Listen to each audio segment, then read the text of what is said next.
Hello friends, पिछली video में हम लोगों ने देखा कि किस तरह गजनवीद एम्पायर फॉर्म हुआ। गजनवीद एम्पायर ने इस्लामिक स्टेट्स को सेंट्रल एशिया की तुर्किश ट्राइब से प्रोटेक्ट करने में एक बहुत ही अहम भूमिका निभाई थी और साथ ही साथ इनका कंट्रीब्यूशन इसके लिए भी माना जाता है कि इन्होंने ईरानियन कल्चर यानी पर्शियन कल्चर के पुनर्जागरण में एक बहुत ही अहम भूमिका निभाई थी। लेकिन भारत में हम अगर गजनवीद एम्पायर को अगर याद करते हैं तो सिर्फ एक ही चीज़ के लिए, और वो है इनके द्वारा कंडक्ट की गई रेड्स के लिए, लूटपाट मचाने के लिए, मंदिरों को तोड़ने के लिए, मंदिरों में रखी हुई भगवान की मूर्तियों को खंडित करने के लिए और मंदिरों में रखी हुई वेल्थ को लूटकर गजनी ले जाने के लिए। ऐसा माना जाता है कि महमूद गजनवी ने भारत में टोटल 17 रेड्स कंडक्ट की थी और गजनवीद का भारत के पड़ोस में होने का अगर किसी राज्य को सबसे ज़्यादा नुकसान हुआ था तो वो हुआ था शाही डायनेस्टी को, जिसे हिंदू शाही डायनेस्टी भी कहा जाता है। चलिए हिंदू शाही डायनेस्टी के टेरिटोरियल एरिया को देखते हैं और देखते हैं कि इनके कंट्रोल में कौन सी बड़ी बड़ी सिटीज़ थी। तो आप यहाँ पर काबुल, जलालाबाद, पेशावर, लाहौर और इंडिया के पंजाब वाले रीजन्स के कुछ पार्ट्स के नाम देख सकते हैं। तो इसका मतलब ये हुआ कि हिंदू शाही डायनेस्टी की टेरिटरी का कुछ रीजन आज के अफ़गानिस्तान में हुआ करता था, कुछ रीजन पाकिस्तान में और कुछ रीजन इंडिया में हुआ करता था। इनकी टेरिटरीज से इंडस रिवर भी पास होती थी और उसकी लोकेशन भी आप यहाँ पर देख सकते हैं। इन्होंने अपनी कैपिटल पेशावर में बनाई हुई थी, जिसे उस समय उद्बंधा और वाई हिंद भी कहा जाता था। अगर बात करें हिंदू शाही डायनेस्टी के सबसे इम्पॉर्टेंट रूलर्स की, तो इनके सबसे इम्पॉर्टेंट रूलर थे जयपाल, जिन्होंने 964 AD से लेकर 1001 AD तक रूल किया। वहीं दूसरी तरफ अगर हम लोग गजनवीज के इम्पॉर्टेंट रूलर्स की बात करें तो यहाँ पर अलब्दगीन, सुबुक्तगीन और महमूद ऑफ गजनी का नाम देख सकते हैं। अलब्दगीन के बारे में हम लोग पिछली वीडियो में ऑलरेडी पढ़ चुके हैं और हमने देखा था कि अलब्दगीन ही गजनवी डायनेस्टी का फाउंडर था। तो जिस समय जयपाल हिंदू शाही डायनेस्टी के रूलर थे तो उस समय उनके कंटेम्प्रेरी गजनवीद रूलर थे सुबुक्तगीन, जिन्होंने 977 AD से लेकर 997 AD तक रूल किया। अब यहाँ पर कहानी शुरू होती है। हुआ क्या कि 986 AD में जयपाल ने गजनवीज की कैपिटल गजनी के ऊपर अटैक किया, लेकिन कुछ कारणों की वजह से वो गजनी को कैप्चर करने में नाकामयाब रहे। इस अटैक के रिटेलिएशन में सुबुक्तगीन ने ईयर 990 AD में हिंदू शाही एम्पायर के ऊपर अटैक किया और हिंदू शाही डायनेस्टी की वो सारी टेरिटरीज़ जो कि अफ़गानिस्तान के रीजन में आती है वो पूरी की पूरी टेरिटरी कैप्चर कर ली। ऐसा माना जाता है कि इस अटैक से पहले हिंदू शाही की कैपिटल काबुल हुआ करती थी, बट काबुल हार जाने के बाद इन्हें अपनी कैपिटल पेशावर में शिफ्ट करनी पड़ी थी। सुबुक्तगीन के बाद उनके बेटे महमूद 998 AD में गजनी के नेक्स्ट रूलर बने। ये बहुत ही एग्रेसिव रूलर था और इसने ईयर 1001 AD में हिंदू शाही डायनेस्टी के रूलर जयपाल के ऊपर अटैक कर दिया। इन दोनों के बीच में एक बहुत ही फ्यूरियस बैटल हुई और ये बैटल पेशावर के पास हुई थी। इस बैटल में जयपाल की बहुत ही बुरी तरह से हार हुई और अब पेशावर भी हिंदू शाही डायनेस्टी के हाथ से निकल गया और इस तरह एक बार फिर हिंदू शाही डायनेस्टी को अपनी कैपिटल पेशावर से शिफ्ट करके लाहौर के पास एक जगह है नंदाना, वहाँ शिफ्ट करनी पड़ी। ये जगह झेलम रिवर के पास है और आप यहाँ पर ऑब्जर्व कर सकते हैं कि इस बैटल के तुरंत बाद यानी ईयर 1001 AD में जयपाल का रूल एंड हो गया।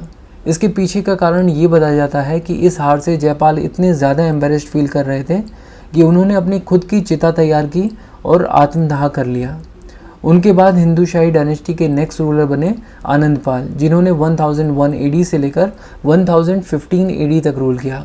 इन्हें भी महमूद गजनी द्वारा लगातार चैलेंज किया जा रहा था और ईयर 1009 AD में महमूद ऑफ गजनी और आनंदपाल के बीच में इंडस नदी के किनारे एक बहुत ही डिसाइसिव बैटल लड़ा गया। महमूद ऑफ गजनी ने आनंदपाल की फौज को बुरी तरह से रौंद दिया और उनकी कैपिटल नंदना में लूटपाट मचाकर पूरी की पूरी सिटी को तहस नहस कर दिया। हालांकि महमूद ऑफ गजनी ने आनंदपाल को अलाउ किया कि वो लाहौर से उनके फ्यूडेटरी के रूप में रूल कर सकते हैं, लेकिन 1015 AD में महमूद ऑफ गजनी ने लाहौर को भी लूट लिया और आनंदपाल को निकालकर बाहर फेंक दिया। इस तरह आनंदपाल का रूल 1015 AD में एंड हो गया। इनके सक्सेसर्स त्रिलोचन पाल और निडर भीमा हिंदू शाही डायनेस्टी के नेक्स्ट रूलर इन एग्जाइल थे। कहने का मतलब ये रूलर तो थे लेकिन इनके पास रूल करने के लिए कोई टेरिटरी नहीं थी।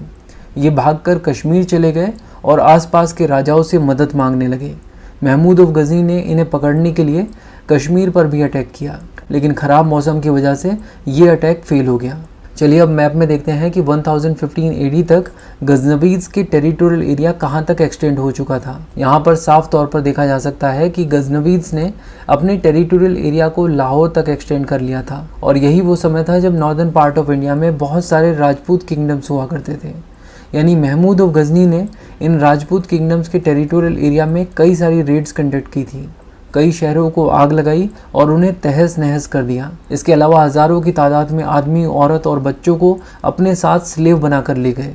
कुछ इंपॉर्टेंट जगह जहां इसने अपनी रेड्स कंडक्ट की थी उनके नाम हैं थानेसर, कन्नौज, कलिंजर, मथुरा और गुजरात। गुजरात के सोमनाथ टेम्पल पर महमूद ऑफ गजनी ने ईयर 1025 एडी में रेड कंडक्ट की थी। सोमनाथ टेम्पल की वेल्थ तो उसने लूटी ही, साथ ही साथ सोमनाथ मंदिर से शिवजी का शिवलिंग भी ले गया, जिसके बारे में कहा जाता है कि उसने शिवलिंग को तोड़कर मस्जिद की सीढ़ियों पर लगा दिया था। ये सब करके शायद वो राजपूतों के मन में भय और दहशत फैलाना चाहता था। चलिए अब टाइमलाइन पर नज़र डालते हैं। हम यहाँ देख सकते हैं कि महमूद ऑफ गजनी ने 998 एडी से लेकर 1030 एडी तक रूल किया, यानी 32 ईयर्स तक। और उसके रूल के दौरान एक इम्पॉर्टेंट लैंडमार्क ईयर है 1015 एडी, जब उसने हिंदू शाही डायनेस्टी को पूरी तरह से ख़त्म करके पंजाब को कैप्चर कर लिया था।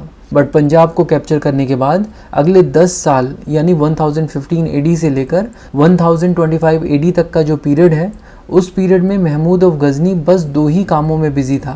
पहला काम सेंट्रल एशियन तुर्किश ट्राइब से लड़ने में, क्योंकि तुर्किश ट्राइब्स लगातार गजनवीद एम्पायर के ऊपर अटैक कर रही थी। और दूसरा काम जिसमें ये बिजी था वो था इंडियन रीजन्स में रेड्स कंडक्ट करना, और इन रेड्स की टोटल संख्या 17 बताई जाती है। ऐसा माना जाता है कि इन रेड्स से लूटी हुई वेल्थ का इस्तेमाल करके ही Mahmud of Ghazni central Asian tribes के साथ अपनी लड़ाइयों को फंड कर पा रहा था। महमूद ऑफ गजनी की डेथ 1030 एडी में हुई और उसके बाद उसके सक्सेसर्स ने गजनवीद एम्पायर को 1090 एडी तक कंटिन्यू रखा। बट उसके सक्सेसर्स काफ़ी ज़्यादा वीक थे। इनफैक्ट महमूद ऑफ गजनी की डेथ के 10 सालों के बाद ही यानी 1040 एडी में शेलजुक एम्पायर और गजनवीद एम्पायर के बीच में एक बहुत ही फेमस बैटल हुई जिसका नाम है डन डनाकन। इस बैटल में शेलजुक एम्पायर ने गजनवीद एम्पायर की सारी टेरिटरीज छीन ली थी एक्सेप्ट गजनी और पंजाब। यानी अब गजनवीद एम्पायर सिर्फ 2 ही टेरिटरीज में सिमट कर रह गया था, गजनी और पंजाब।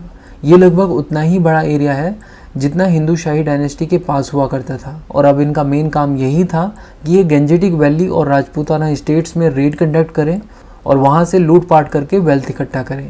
और इसमें भी ये बहुत ज़्यादा सक्सेसफुल नहीं थे। कई सारी रेड्स में राजपूतों ने इनको बहुत ही बुरी तरह से मारा था। इनकी ज़्यादातर रेड्स तो अनसक्सेसफुल ही रहती थी। इसके बाद 1173 एडी में इनके हाथ से गजनी भी छूट गया और फाइनली 1190 एडी में पंजाब वाले रीजन से भी इन्हें निकालकर फेंक दिया गया। यानी 1190 एडी में इनका चैप्टर पूरी तरह से क्लोज हो गया। गजनी और पंजाब से इनको निकाल के फेंका था घुरीद्स ने, जिनके बारे में हम लोग नेक्स्ट वीडियो में पढ़ेंगे। यूपीएससी के लिए इंडिया की history, Indian polity, Indian economy और इंडियन ज्योग्राफी के लिए बुक्सतावा की प्लेलिस्ट को फॉलो कीजिए। Thank you so much for watching and supporting बुक्सतावा।